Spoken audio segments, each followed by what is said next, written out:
So in this project, we're going to fix some of the things that didn't quite carry over all the way from Final Cut Pro here to After Effects. Our first thing is going to be to repair these transitions that happened here. If you remember from the last video, we have an overlap here of where that transition used to occur.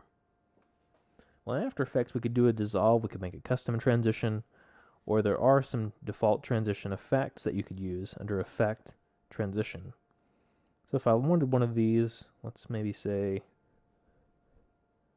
Jaws. I could apply Jaws effect, and what I'll be animating here is this completion. So we'll go back down here to the timeline, and we'll look around. Well, this effect needs to start somewhere. Well, where it needs to start is at the beginning of this clip that's right below there. So at the beginning of the overlap. So a keyboard shortcut to go to the beginning of the clip is to hit I. And when I hit I, it takes my timeline indicator and moves that to the beginning of that clip. So if I click back on my top clip, that's where I want my first keyframe for completion. Now where do I want this effect to end? Well, at the end of the overlap. So if I go to the end of the overlap, which I can use keyboard shortcut O to take me to the end of that clip, I'll just turn up transition completion all the way to 100%, and now I've essentially added an effect back in here.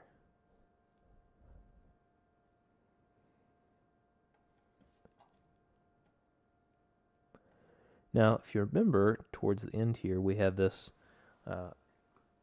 little image here that we rotated and scaled, and it kept all the rotation and scale, but we lost the saturation along the way. So if I click on that clip,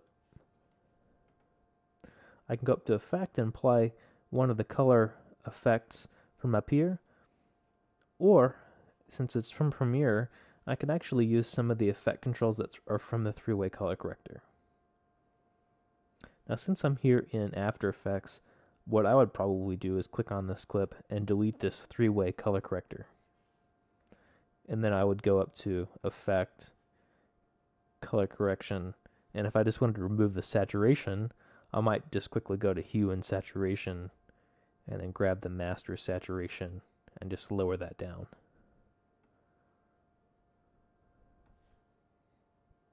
And that's essentially got us back to where we were. So I'd go through and replace all these effects, and after I've got all the transitions in place, then we could do anything else we want to do.